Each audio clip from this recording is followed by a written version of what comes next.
കൊടും കുറ്റവാളി ഗോവിന്ദച്ചാമി ജയിൽ ചാടിയ സംഭവത്തിൽ ജയിൽ ഡിഐജിയുടെ അന്വേഷണ റിപ്പോർട്ട് ഇന്ന് ജയിൽ മേധാവിക്ക് സമർപ്പിക്കും. റിപ്പോർട്ടിന്റെ അടിസ്ഥാനത്തിലാകും തുടർ നടപടികൾ ഉണ്ടാവുക. കണ്ണൂർ സെൻട്രൽ ജയിലിൽ ഗുരുതരമായ സുരക്ഷാ വീഴ്ചയുണ്ടായി എന്നായിരുന്നു ഡിഐജിയുടെ പ്രാഥമിക റിപ്പോർട്ട്. ജയിലിലെ കൂടുതൽ ഉദ്യോഗസ്ഥർക്കെതിരെ നടപടി ഉണ്ടാകാനാണ് സാധ്യത. ഗോവിന്ദച്ചാമിയുമായി ബന്ധപ്പെട്ടിരുന്ന സഹതടവുകാരുടെയും സസ്പെൻഷനിലായ ജയിൽ ഉദ്യോഗസ്ഥരുടെയും മൊഴി പോലീസ് ഇന്ന് രേഖപ്പെടുത്തും. കണ്ണൂരിൽ നിന്ന് അരുൺ പൂപ്പറമ്പ വിവരങ്ങളുമായി ചേരുന്നുണ്ട്. അരുൺ, ഒരു വലിയ സുരക്ഷാ വീഴ്ച ഇതിൽ ഉണ്ടായിട്ടുണ്ട് എന്നുള്ള കാര്യം വ്യക്തമാണ്. ദൃശ്യങ്ങൾ അതിൻ്റെ നേർസാക്ഷ്യമായി മാറുന്നത് നമ്മൾ കണ്ടിട്ടുണ്ട്.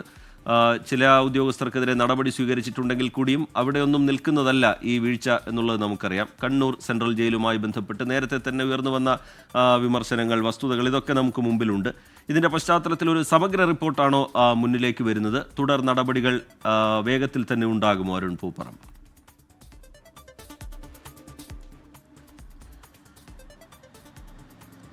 റീജിത്ത്, ഗോവിന്ദച്ചാമിയുടെ ജയിൽ ചാട്ടവുമായി ബന്ധപ്പെട്ട് ഇപ്പോഴും അവശേഷിക്കുന്ന നിരവധി ചോദ്യങ്ങളുണ്ട്. ആ ചോദ്യങ്ങൾക്ക് ഉത്തരം ലഭിക്കേണ്ടതുണ്ട്. അതിൻ്റെ സൂചിപ്പിക്കുന്ന ദൃശ്യങ്ങൾ ഉൾപ്പെടെ ഇന്നലെ പുറത്തു വന്നിരുന്നു. ഗുരുതരമായിട്ടുള്ള സുരക്ഷാ വീഴ്ച കണ്ണൂർ സെൻട്രൽ ജയിലിൽ ഉണ്ടായിട്ടുണ്ട്. അപ്പോൾ ഇനി അറിയേണ്ടത് ഗോവിന്ദച്ചാമിക്ക് ഈ ജയിൽ ചാടുന്നതിന് മറ്റാരുടെയെങ്കിലും സഹായം ലഭിച്ചിട്ടുണ്ടോ എന്നതാണ് അറിയേണ്ടത്. പ്രാഥമിക അന്വേഷണത്തിന് ശേഷം പോലീസ് പറയുന്നത് അത്തരത്തിലുള്ള സഹായം ലഭിച്ചതായിട്ടുള്ള ഒരു സൂചനയും അവരുടെ അന്വേഷണത്തിൽ കണ്ടെത്തിയിട്ടില്ല. അല്ലെങ്കിൽ അവർ ശേഖരിച്ചിട്ടുള്ള CCTV ദൃശ്യങ്ങൾ മറ്റ് അന്വേഷണത്തിലൊന്നും അത്തരത്തിലുള്ള സഹായം ലഭിച്ചതായി സൂചനകളില്ല. പക്ഷെ മറ്റ് തടവുകാർക്ക് ഇതിനെപ്പറ്റി, ഇയാൾ ജയിൽ ചാടുന്നതിനെ പറ്റി അതിനെക്കുറിച്ച് അറിയാമായിരുന്നു എന്ന കാര്യമാണ് പോലീസ് എന്തായാലും ഈ ഘട്ടത്തിൽ പറയുന്നത്. കൂടുതൽ നടപടികൾ, അതായത് ഈ ജയിലിൽ തന്നെയുള്ള ഉദ്യോഗസ്ഥർക്കെതിരെ ഈ സുരക്ഷാ വീഴ്ചയുമായി ബന്ധപ്പെട്ട് കൂടുതൽ നടപടികൾ ഉണ്ടാകാനുള്ള സാധ്യത എന്തായാലും ഉണ്ട്. ജയിൽ DIGയുടെ റിപ്പോർട്ട്, വിശദമായ റിപ്പോർട്ടാണ് ജയിൽ മേധാവിക്ക് സമർപ്പിക്കാൻ വേണ്ടി പോകുന്നത്. പ്രാഥമിക റിപ്പോർട്ട് നേരത്തെ ആദ്യഘട്ടത്തിൽ തന്നെ സമർപ്പിച്ചിരുന്നു. അതിൽ ഈ സുരക്ഷാ വീഴ്ച ഉണ്ടായിട്ടുണ്ട് എന്നുൾപ്പെടെയുള്ള കാര്യങ്ങൾ അതിൽ സൂചിപ്പിച്ചിരുന്നു. അതിൽ പ്രധാനമായും അന്ന് സംഭവിച്ചിട്ടുള്ള സുരക്ഷാ വീഴ്ചയെ സംബന്ധിച്ച് പ്രാഥമികമായ അന്വേഷണത്തിന് ശേഷം തന്നെ റിപ്പോർട്ട് സമർപ്പിച്ചിരുന്നു. ഇന്ന് വിശദമായ റിപ്പോർട്ട് സമർപ്പിക്കുമെന്നാണ് നമുക്ക് ലഭിക്കുന്ന വിവരം. ആ റിപ്പോർട്ടിൻ്റെ അടിസ്ഥാനത്തിലായിരിക്കും എന്താണ് കൂടുതൽ നടപടികൾ, പ്രത്യേകിച്ച് ഈ ഉദ്യോഗസ്ഥർക്കെതിരെ ഉൾപ്പെടെയുള്ള നടപടികളെ സംബന്ധിച്ച് ജയിൽ DGP ആയിരിക്കും, ജയിൽ മേധാവി ആയിരിക്കും അതിലൊരു അന്തിമ തീരുമാനം എന്തായാലും നടത്തുക. മറ്റൊന്ന്, പോലീസിൻ്റെ അന്വേഷണം സമാന്തരമായി ഇതിൽ നടക്കുന്നുണ്ട്. പോലീസ് നേരത്തെ പ്രാഥമികമായി അവിടെ എത്തി ജയിൽ ഉദ്യോഗസ്ഥരോടൊക്കെ മൊഴി രേഖപ്പെടുത്തുകയും CCTV ദൃശ്യങ്ങളൊക്കെ ശേഖരിച്ചത് പരിശോധിച്ച് വരികയാണ്. അതിനിടെ ഇന്ന് കൂടുതൽ ഉദ്യോഗസ്ഥരുടെയും അതോടൊപ്പം തന്നെ ഈ ജയിലിലുണ്ടായിരുന്ന ഈ ഗോവിന്ദച്ചാമി ജയിലിൽ ബന്ധപ്പെട്ടുകൊണ്ടിരുന്ന അല്ലെങ്കിൽ ഇടപഴകിക്കൊണ്ടിരുന്ന മറ്റ് സഹതടവുകാരുടെ കൂടി മൊഴി രേഖപ്പെടുത്തും എന്ന വിവരമാണ് ലഭിക്കുന്നത്. അതുമായി ബന്ധപ്പെട്ട് ഈ സഹതടവുകാരുടെ, പ്രത്യേകിച്ച് ഈ 10ാം ബ്ലോക്കിലെ ഉൾപ്പെടെയുള്ള തടവുകാരുടെ ഒരു പട്ടിക പോലീസ് തയ്യാറാക്കിയിരുന്നു. അതനുസരിച്ചുള്ള മൊഴിയെടുക്കലുണ്ടാകും. നേരത്തെ ഈ സംഭവത്തിന് ശേഷം സസ്പെൻഷൻ നടപടി നേരിട്ട ഉദ്യോഗസ്ഥരുണ്ട്, അന്ന് ഡ്യൂട്ടിയിലുണ്ടായിരുന്ന ഉദ്യോഗസ്ഥരുണ്ട്. അവരുടെ മൊഴി കൂടി പോലീസ് അന്വേഷണ സംഘം ഇന്ന് രേഖപ്പെടുത്തും. എന്തായാലും ഇതിൽ മറ്റാരുടെയെങ്കിലും സഹായം ലഭിച്ചിട്ടുണ്ടോ എന്ന കാര്യത്തിലാണ് ഇനിയിപ്പോൾ വിശദമായ അന്വേഷണം നടക്കേണ്ടതുള്ളത്. അതോടൊപ്പം ഗുരുതരമായിട്ടുള്ള സുരക്ഷാ വീഴ്ചയിൽ എന്ത് നടപടി ഉണ്ടാകും എന്ന കാര്യത്തിലും DGPയുടെ നിലപാട്, ജയിൽ മേധാവിയുടെ നിലപാട് നിർണായകമാകും. റിജിത്ത്, അരുൺ പൂപ്പറമ്പ, ഇങ്ങനെ ഒരു കൊടും കുറ്റവാളി, അയാൾ അനായാസമായി വലിയ പദ്ധതികളൊക്കെ ആസൂത്രണം ചെയ്ത് സെല്ലിൻ്റെ ഇരുമ്പഴിയൊക്കെ മുറിച്ച് പുറത്തേക്ക് കടക്കുക, അതിനുശേഷം തന്നെ ആ ജയിൽ വളപ്പിൽ 3 മണിക്കൂറോളം തുടരുക, ഇതൊന്നും ആരും അറിയാതെ പോവുക. പോലീസിൻ്റെ പ്രാഥമികമായ അന്വേഷണത്തിൽ ഈ പുറത്തുനിന്ന് സഹായം ലഭിച്ചിട്ടില്ല എന്നൊരു വിലയിരുത്തലിലേക്കൊക്കെ എത്തുന്നുണ്ട്.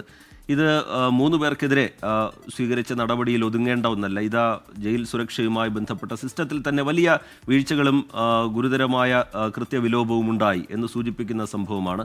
ഇതിൽ വളരെ സമഗ്രമായി ജയിലിലെ പൊതുവായുള്ള സുരക്ഷ, അതുമായി ബന്ധപ്പെട്ട് ഉയർത്തുന്ന ചോദ്യങ്ങൾ, കണ്ണൂരിലെ ജയിലുമായി ബന്ധപ്പെട്ട് നേരത്തെ ഉയർന്നു കേട്ട ആക്ഷേപങ്ങൾ, ഇതിനൊക്കെ ഒരു പരിഹാരമുണ്ടാവുന്ന തരത്തിലുള്ള നടപടികളിലേക്ക് കടക്കും എന്ന് സർക്കാർ അറിയിച്ചിരിക്കുന്ന ഒരു പശ്ചാത്തലം കൂടിയാണ്. അതിനിടയിൽ സമർപ്പിക്കപ്പെടുന്ന ഈ റിപ്പോർട്ട് അത് എത്രത്തോളം പ്രധാനമാണ് അരുൺ പൂപ്പറമ്പ?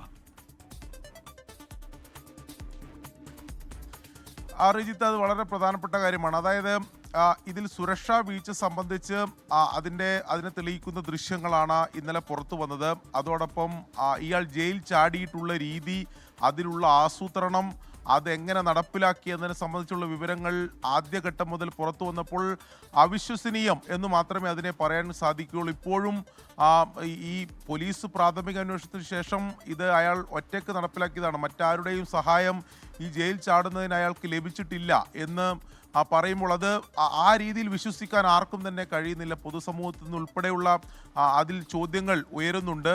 എങ്ങനെയാണ് ഇയാൾ മാസങ്ങളെടുത്ത് ഇത് ആസൂത്രണം ചെയ്യുന്നു? അതിൽ കൃത്യമായി ആയുധം അവിടെ തന്നെ രൂപപ്പെടുത്തിയെടുത്ത് ഈ ഇരുമ്പു കമ്പികൾ മുറിക്കുന്നു, അതും സമയമെടുത്ത് മുറിക്കുന്നു.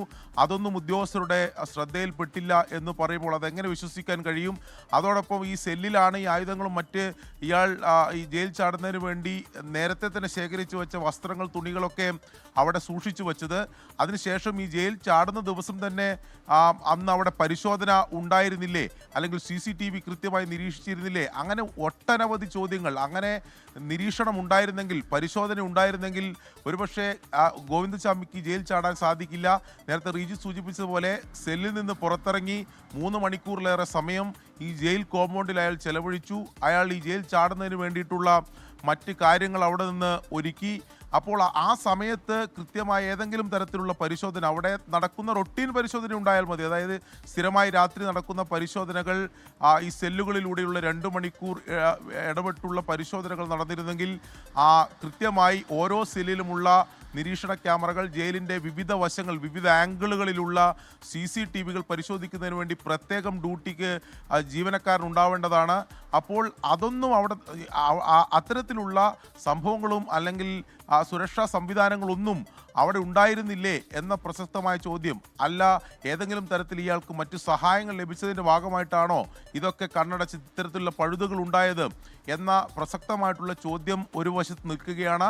പോലീസിൻ്റെ അന്വേഷണത്തിൽ ഇതിൽ തനിച്ചാണ് ഇയാൾ ചെയ്തത് എന്ന് പറയുമ്പോൾ പോലും ഈ സംശയം തീർക്കേണ്ടത് എന്തായാലും ഈ അന്വേഷണ ഏജൻസികളുടെ ഉത്തരവാദിത്തമാണ്. പോലീസിനൊപ്പം തന്നെ ജയിൽ വകുപ്പിൻ്റെ, സർക്കാർ നിയോഗിച്ച സമിതിയുടെ ഒക്കെ അന്വേഷണം ഇതുമായി ബന്ധപ്പെട്ട് നടക്കും. അതിനിടെയാണ് ഇപ്പോൾ ജയിൽ DIG വിശദമായ റിപ്പോർട്ട് സമർപ്പിക്കുന്നത്. അതിലെന്തൊക്കെയായിരിക്കും ഈ വീഴ്ചയെ സംബന്ധിച്ച് ചൂണ്ടിക്കാണിക്കുന്നത്? പൊതുവെ ഈ ജയിലിലെ സുരക്ഷാ സംവിധാനങ്ങളെ സംബന്ധിച്ച് ഈ റിപ്പോർട്ട് നിർണായകമാകും എന്ന് തന്നെയാണ് നമ്മൾ മനസ്സിലാക്കുന്നത്. അത്രത്തോളം ഗുരുതരമായ വീഴ്ച ഉണ്ടായിട്ടുണ്ട്. ഈ റിപ്പോർട്ടിൻ്റെ അടിസ്ഥാനത്തിലായിരിക്കും കണ്ണൂർ സെൻട്രൽ ജയിലിൽ ജയിൽ ചാട്ടുമായി ബന്ധപ്പെട്ട തുടർ നടപടികൾ ഉണ്ടാവുക. അതോടൊപ്പം തന്നെ മറ്റു ജയിലുകൾ, പ്രത്യേകിച്ച് കേരളത്തിൽ തന്നെയുള്ള മറ്റു ജയിലുകളിലെ സുരക്ഷ എത്രത്തോളം ശക്തിപ്പെടുത്തണമെന്ന് സൂചിപ്പിക്കുന്ന വിവരങ്ങൾ അടങ്ങുന്നതായിരിക്കും ഈ റിപ്പോർട്ട് എന്നതാണ് നമ്മൾ ഈ ഘട്ടത്തിൽ മനസ്സിലാക്കുന്നത്. റീജിത്ത്. ശരി, അരുൺ പൂപ്പറമ്പയാണ് വിവരങ്ങളുമായി നമുക്കൊപ്പം ചേർന്നത് കണ്ണൂരിൽ.